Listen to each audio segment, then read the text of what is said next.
My name is Emma. I'm 34 years old, and today was supposed to be my little sister's big day at the most exclusive vineyard in Napa Valley. I turned my 12-year-old Honda Civic onto the private gravel drive windows down, letting the warm September air hit my face one last time before I disappeared again. I got there almost an hour early, on purpose.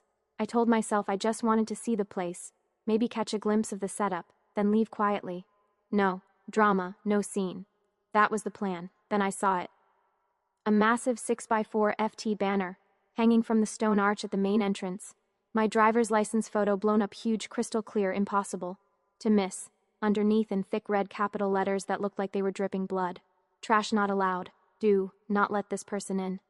My mother was standing right beside it, arms folded, chatting with the wedding planner like it was just another floral arrangement. My father was checking his watch, pretending he didn't notice the giant insult with his daughter's face on it. And there she was, my sister, floating across the lawn in her custom Vera Wang gown veil, trailing behind her like nothing in the world could touch her. She spotted me instantly. Her smile turned into a razor-sharp smirk. "What are you doing here?" she said, voice low, enough that only I could hear the venom. "Seriously, Paige, you smell like the night shift. Don't let the Harper family see you in that $20 dress." My mother stepped forward, fast manicured nails digging into my forearm. "Honey, just go," she whispered, eyes darting around for cameras. "Don't ruin today for everyone." My father didn't even turn around. He just lifted one hand in a tiny, dismissive wave like I was a beggar he didn't want to encourage. I stood there for maybe 5 seconds. No tears, no screaming, just the sound of my own heartbeat pounding in my ears. Then I pulled out my phone, snapped a quick photo of the banner, and texted it to Cheyenne with 2 words, "Do it." I walked back to my car, slid behind the wheel, and drove away while they still thought they'd won. 28 minutes. That's exactly how long it took for every single one of those $380 guests to find themselves locked outside the gates, watching $400,000 vanish into thin air. You ever had your own family hang a sign calling you trash on your sister's wedding day? Drop it in the comments because I need to know I'm not the only one. And hit that subscribe button right now because you're not going to believe what happened the second I pressed send on that message I'd been holding on to for months. 8 years ago, I was on top of the world. I had just turned 26, walked across the stage at Haas School of Business with my MBA, and 3 days later, a headhunter from San Francisco called with an offer I couldn't refuse. Chief Financial Officer for a fast-growing California Mediterranean restaurant group that already had 22 locations across the Bay Area. Starting salary $260,000 a year, plus equity that could be worth millions if we went public. I signed the contract the same week. My parents couldn't stop bragging. Dad, Kevin Ray Wilson, senior VP at a commercial real estate firm, told every single member at his country club that his eldest daughter was running the money for one of the hottest chains in Northern California. Mom Denise printed the press release from the company website and framed it for the living room. They threw a party at the house in Almaden Valley just to show me off. Bailey was 19 then, freshman year at community college, still figuring out what she wanted to major in. She posted photos of us constantly, me and my new blazer, her hugging me from behind with the caption, "My superwoman CFO sister, I bought her a 1-bedroom condo 10 minutes from campus so she wouldn't have to commute. I paid tuition in full every semester. When she wanted to spend spring break in Maui with friends, I covered the flights and the resort. Mom and Dad came too. First-class tickets, my treat. Hawaii every year became tradition. I met Tanner Brooks at a charity gala for children's hospitals. He was 30, senior software engineer at Google, quiet, tall, the kind of guy who actually listened when you talked. 14 months later, we were married on the 18th green at Pebble Beach. The wedding cost just under $200,000. My bonus paid for most of it. Bailey was my maid of honor. I gave her a pair of 2-carat diamond studs as a thank you gift. She wore them in every selfie for the next year. Even back then, the favoritism was there if you knew where to look. I was pulling 8-year weeks, flying to Los Angeles and Sacramento for investor meetings while Bailey partied and barely passed her classes. Dad would still slip her $500 for books every month. When she totaled her brand new Mustang, Mom told me, "Paige, you make the big money. Help your sister out." I wrote the check for the new car without complaining. That's what big sisters do, right? The marriage lasted 22 months. Tanner started staying late at the office, then weekends, then whole off-sites in Vegas. I found the messages on an old iPad, him and his 25-year-old assistant planning dinner that lasted until 4 a.m. When I confronted him, he didn't even try to deny it. He wanted out, and he wanted to keep everything. California is a community property state, 50-50 split, clean and simple, unless one side has better lawyers and dirt.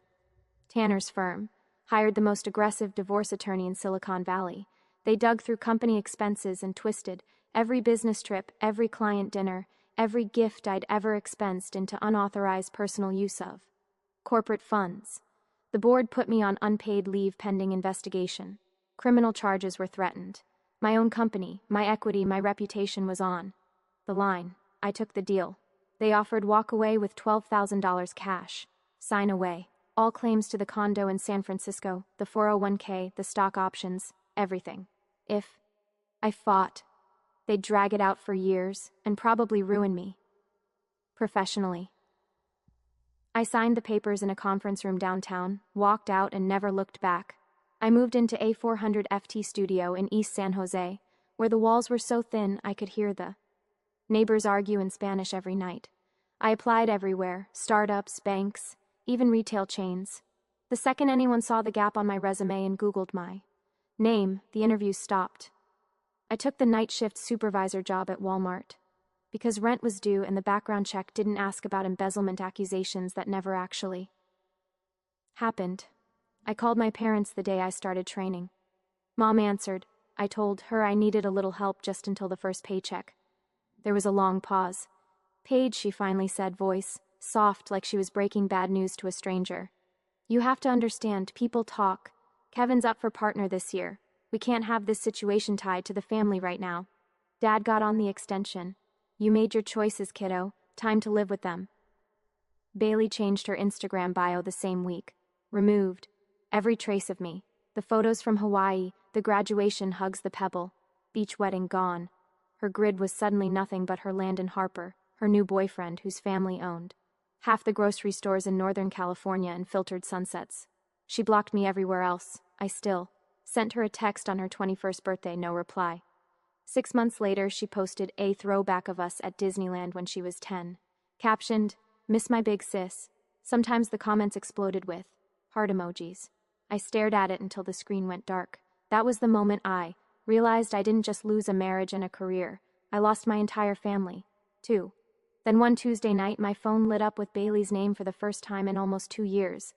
I stared at the screen so long the call almost went to voicemail. When I finally answered, all I heard was crying, loud, messy sobs that sounded exactly like the ones she used to make when she was 16 and got grounded for sneaking out. Paige, she hiccuped. I need you. Please don't hang up. She told me Landon Harper, her boyfriend of 18 months, the only son of the family that owns Harper Markets, the biggest independent grocery chain north of Sacramento, had proposed 2 nights earlier on a private yacht in Sausalito. He got down on one knee with a 3-carat oval diamond that probably cost more than my annual salary now, she said. Yes, immediately. They wanted the wedding at Silverado Crest, the most exclusive vineyard in Napa Valley, the one celebrities book 2 years out, the one that requires a $72,000 non-refundable deposit just to hold the date. Landon's parents agreed to cover half, but Bailey was short the rest. She had already signed the letter of intent. I know I've been awful, she whispered between tears. I know I disappeared, but you're the only person I trust with, something this big. If I lose this date, I lose everything.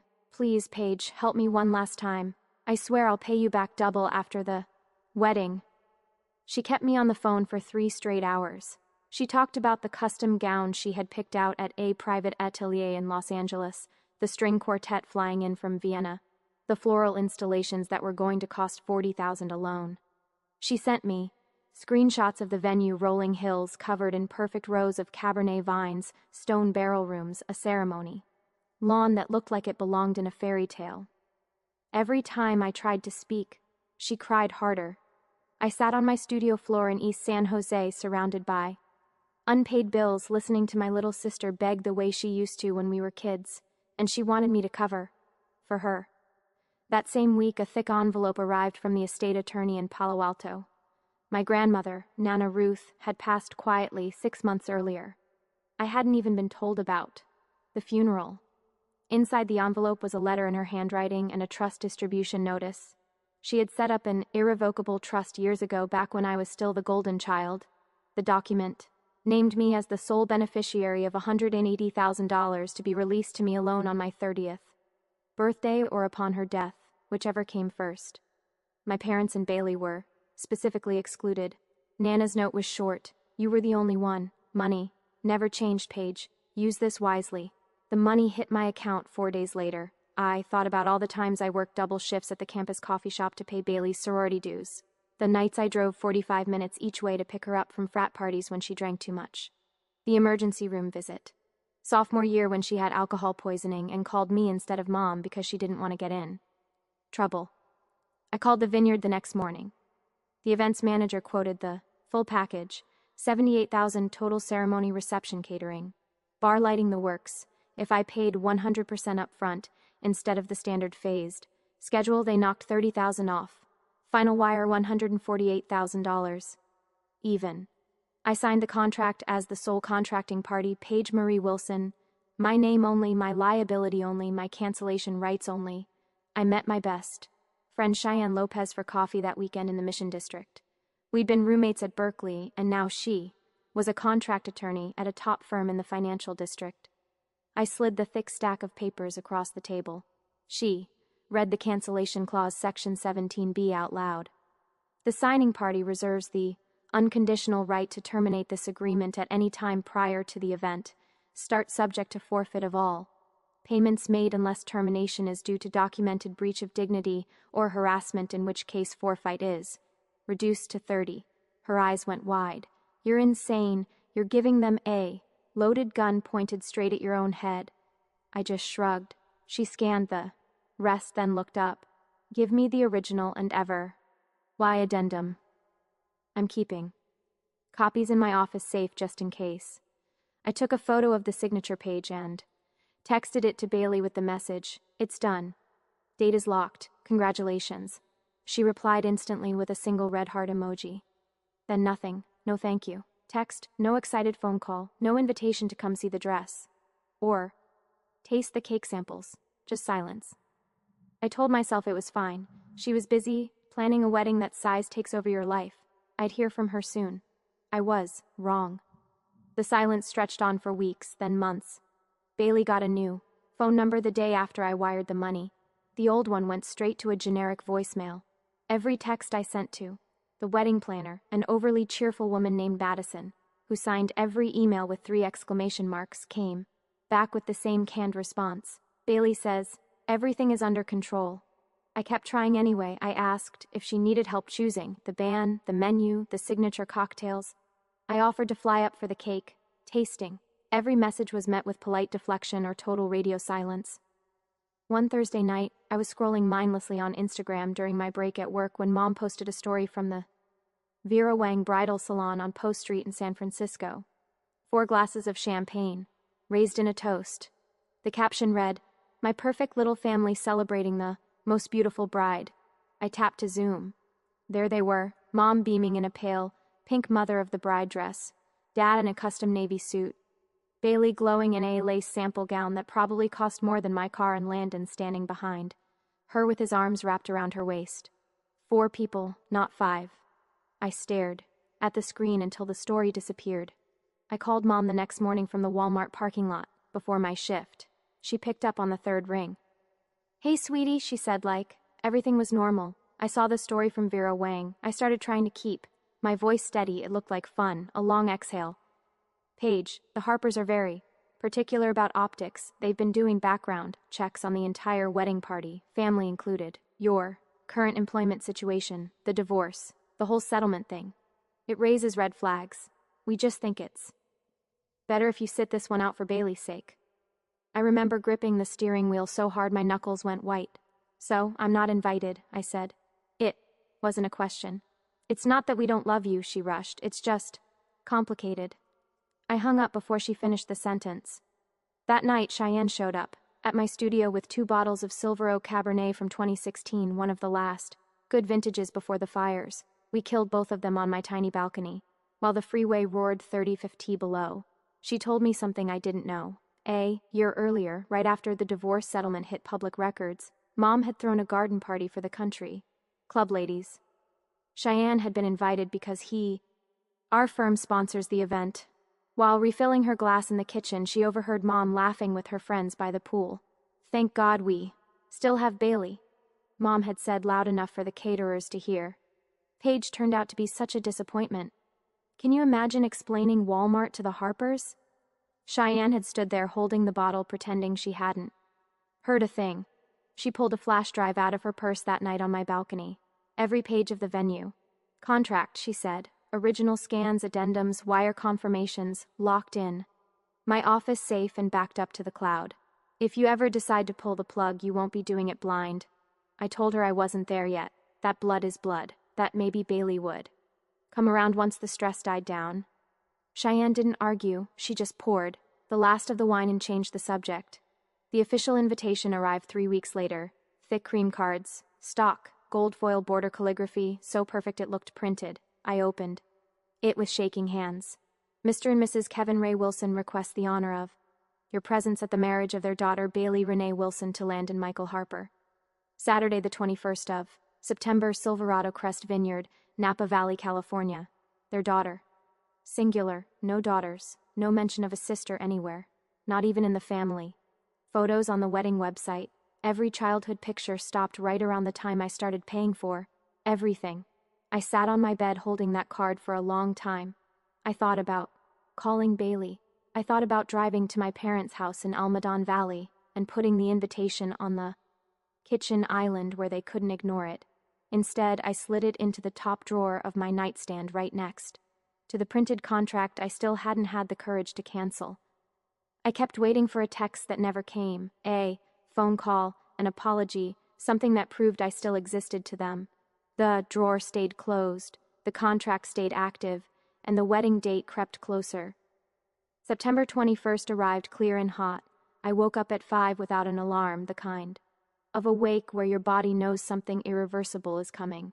I showered, pulled on the only black dress I owned, that still fit simple knee length, nothing flashy, and left the jewelry box closed. No rings, no necklace, no watch. I looked like someone attending a funeral, which felt about right. By 5:30 I was on 8 a.m. north, then 680 I, then cutting across on Highway 12 through the Carino Strait. The drive took just over 2 hours with light Saturday traffic. I rolled the windows down outside Fairfield so the smell of grapevines and dry oak would fill the car one last time. I reached the private turnoff for Silverado Crest at 9:15, almost a full hour before guests were scheduled to arrive. The plan was simple: park far down the service roadwalk. The perimeter may be watched from the ridge where the ceremony lawn dropped off into the yards, then disappear before anyone noticed. I never got that far. As I rounded the last bend, the stone archway came into view, and there it was, a massive white banner stretched between two pillars. My California driver's license photo blown up larger than life. Bold red block letters underneath: trash not allowed. Do not let this person in. The wedding planner's assistant was adjusting the bottom corner with zip ties, acting like it was just another decor element. My mother stood 10 feet away, sipping iced coffee and scrolling her phone. Dad leaned against the valet stand, checking his Rolex. Bailey was on the ceremony lawn in full bridal gown, veil blowing in the breeze, laughing while the photographer directed Landon into position. I stepped out of the car. Bailey saw me first. Her smile froze, then twisted into something sharp and satisfied. She handed her bouquet to a bridesmaid and walked straight over train, dragging across the gravel like she owned the planet. "What are you doing here?" she asked, voice low enough that only the immediate circle could hear. "Please tell me you're not planning to park that 15-year-old Civic where the Harpers might see it." Mom appeared at my elbow, instantly manicured fingers closing around my wrist. "Paige, honey," she murmured through clenched teeth. "Go home, you're going to ruin the pictures. This is Bailey's day." Dad didn't even turn around, he just lifted one hand in that same dismissive wave I remembered from the parking lot 3 years earlier. I looked past them to the banner. The morning sun hit the red letters so hard they looked wet, like fresh blood. Something inside me went very quiet. I pulled my phone out of my purse. took one clear photo of the sign and opened. My messages to Cheyenne. I hit call instead. She answered on the first ring. "Tell me you're not there." "I'm here," I said. My voice didn't shake. They hung a banner with my face on it. "Trash not allowed." Silence for half a second. "You sure?" she asked. "Once I send this, the gate's close. No undo button. I've never been more sure of anything." "Do it," I said. "Drive," she replied. "I've got everything." I hung up, slid the phone back into my purse and walked to my car without looking back. I didn't run, I didn't cry, I just got in, started the engine, and pulled away while Bialili's laughter echoed behind me. 15 minutes later, I stopped.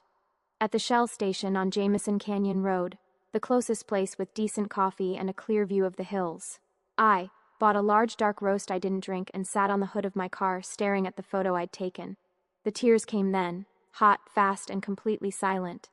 They weren't sad tears anymore. They felt like the last bits of something toxic finally leaving my body. My phone buzzed. Cheyenne email sent. Official. Cancellation under Section 17B with attached evidence of dignity violation. Management confirmed receipt. Gates locking in 20. Get farther away if you don't want T to be in the blast radius. I wiped my face, took one long sip of the coffee, and smiled for the first time all morning. It wasn't a nice smile. 13 minutes after I left the gas station, my phone rang. "It's done," Cheyenne said, voice calm and clipped like she was reading closing arguments. "Gates are locked. General manager just went on the loudspeaker, full evacuation notice 30 minutes to clear the property. They're not playing." I pulled onto the shoulder of Highway 12, heart hammering against my ribs. I still had the old family group chat on my phone, the one nobody had remembered to kick me out of after 2 years of silence. I opened it for the first time in forever. Mom was already typing. "Paige, what did you do?" "Open the gates. Right now, 380 guests are standing in the sun." "This isn't funny." "Paige, answer me. We look like idiots. Your sister is having a meltdown. Call me." The messages came so fast the screen couldn't keep up. Dad jumped in with a single, furious voice note. "Fix this now." I didn't reply. I just watched the little dots bounce as they realized I was reading and ignoring them. A notification popped up from Sarah Kim, my old college roommate who'd married into wine money and somehow ended up on the guest list. She was live on Instagram. I tapped it. The camera shook as hundreds of designer shoes crunched on gravel. Men in Tom Ford suits fanned themselves with programs. Women in pastel silk clutched champagne flutes that would never be refilled. The stone archway loomed behind them. Gates chained shut, security in black polos blocking every entrance. A vineyard employee held a bullhorn. "Ladies and gentlemen, the contract has been terminated by the signing party. All guests must vacate the premises immediately. No exceptions." You could hear the collective gasp travel through the crowd like a wave. Sarah panned to the left. There were my parents, actually sprinting toward the main building. Mom's heels kept sinking into the lawn. Dad had his jacket off, tie flapping. Bailey was right behind them. Veil ripped off, mascara already, streaking, screaming at Madison, the wedding planner, who looked like she wanted the earth to swallow her whole. I turned the volume up. Bailey's voice cracked over the chaos. "Offer them whatever they want. 100,000, 200. Tell them the Harpers will write the check right now." Madison just shook her head, phone glued to her ear, repeating the same sentence. "The contract is terminated. The signing party invoked the dignity clause with photographic evidence. There is no negotiation." Meanwhile, Cheyenne was busy on another front. Last weekend, Bailey and the bridal party had done a final fling. Bachelorette in the city. They stayed at the proper hotel in San Francisco. Ryan, the best man, Landon's childhood friend, had gotten way too drunk and way too handsy. One of Cheyenne's paralegals, Mia, had been at the same bar with friends. She hated Bailey since freshman year when Bailey stole our boyfriend and spread rumors that got her kicked out of their sorority. Mia filmed the whole thing from a corner booth. Bailey and Ryan stumbling into an elevator, her wedding dress shopping bag swinging, his hand already under the hem of her skirt. 37 seconds of crystal clear date-stamped proof. Cheyenne had held on to it like a loaded missile, right as the vineyard loudspeaker finished its third warning she had sent direct to Landon's personal cell with the subject line, "Before you say I do," I was still parked on the shoulder when Sarah's live feed swung toward the ceremony lawn. Landon stood frozen between two floral arches that had cost more than most people's cars. His phone buzzed once. He looked down. His face went from confused to gray to something that looked a lot like murder. He didn't scream. He didn't throw the phone. He just turned, walked straight to the microphone the string quartet had been setting up and tapped it twice. The crowd quieted out of pure shock. "This wedding," he said, voice steady and ice cold, "is over." Bailey whipped around. "Landon, baby, whatever. She sent you." He held the phone up so the camera and half the guests who were now filming could see the screen. Gasps rippled outward. Someone shrieked. A phone hit the ground and shattered. Bailey lunged for it. Landon stepped back, letting her stumble in 6-in heels. "I'm not marrying you," he continued into the mic loud enough for every influencer in the front row to catch perfect audio. "I'm not bankrolling a liar. And I'm definitely not letting my family's name get dragged through whatever this is." He dropped the microphone. It screeched. Feedback across the valley. Then he walked away past the ice sculptures already sweating in the heat. Past the 12-tier cake under a glass dome. Past his own parents who looked too stunned to move and got into the black Suburban. Waiting at the service exit, the feed cut to Sarah whispering, "Holy shit," before it ended. My phone exploded again. "Mom, Paige, please, we'll lose everything. Your sister is on the ground. Fix this. I'm begging you." I stared at the screen until it went black. Then I turned the phone face down on the passenger seat and merged back onto the highway. My phone still vibrated against the passenger seat like an angry hornet. I glanced at the screen. Unknown number, Napa area code. I let it ring out. 30 seconds later it rang again. Same number. This time I answered on speaker and kept driving. Mom's voice exploded through the car before I could speak. "Paige. Oh, thank God. Put me on with the manager right now. Tell them it's a mistake. Tell them we'll pay whatever they want." In the background I heard chaos. Women crying, men shouting, the metallic clang of gates refusing to open. Someone was yelling about Ubers, surging to $400. "Denise," I said, using her first name for the first time in my life. "It's not a mistake." Silence on the line, then frantic whispering. The phone switched to Wes. Peaker on their end. A new voice, Landon's, cut through the noise. "In the car. Turn north again. Not toward San Jose, but toward the coast." Highway 1 was calling, and I had nothing left to lose.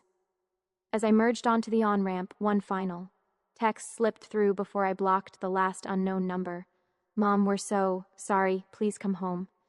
I read it once, then I powered the phone off, tossed it into the glove box, and pressed the accelerator. The road unrolled ahead of me like forgiveness I no longer needed from anyone else. 6 months later, I was living under a different sky. Seattle greeted me with constant drizzle and the smell of salt water mixed with espresso. Cheyenne had put me in touch with a senior recruiter at Amazon. 3 interviews later, I accepted a fulfillment center operations manager position at $95,000 base plus quarterly bonuses and actual stock units. I rented a 12-TF floor studio in Belltown with floor-to-ceiling windows facing Elliott Bay. On clear days, I could see the ferries cutting white wakes toward Bainbridge Island. I bought new furniture, real furniture, not the particle board stuff I'd dragged from apartment to apartment. I hung one framed photo on the wall. Me and Nana. Ruth at my host graduation, both of us laughing like we knew a secret the rest of the world hadn't caught yet. The rest of the family wasn't laughing. The vineyard kept 70% of my payment, $13,600, under the dignity clause. The remaining 30 barely covered the florist, photographer, and cake deposits they'd already paid. 58,000 gone in smoke. The Harpers demanded every gift returned, down to the crystal toasters and the monogrammed linen sets. They cut all ties publicly and quietly removed the Wilson name from every future Harper Markets charity gala list. Landon filed a small claim suit for the 3-carat engagement ring. California law is clear. An engagement ring is a conditional gift if the wedding is called off because of the recipient's fault. It goes back. Bailey fought it for 3 months, then handed it over. The day the judge threatened contempt, she posted a tear-streaked selfie the same afternoon with the caption, "Some people only know how to destroy." The comments were brutal. My parents put the Almadan Valley house on the market in November, the mortgage, the second lien they'd taken for Bailey's wedding expenses, and the credit card debt from deposits left them underwater. It sold at a loss. They moved into a spare bedroom at Aunt Linda's place in Fresno, 3 hours south, and a world away from the country club. Life they used to flaunt. I heard most of this secondhand. Mutual acquaintances. who still felt sorry for me, would forward screenshots. A few sent direct messages. Your sister looks rough. Your mom aged 10 years overnight.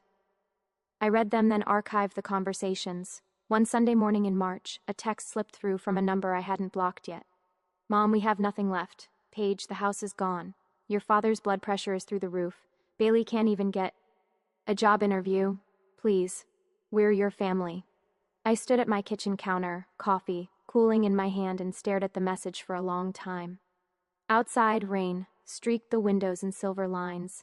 A container ship slid past, slow and steady, bound for somewhere far away. I typed nothing. I pressed block. Then I walked to the window, rested my forehead against the cool glass, and watched the city move on without me.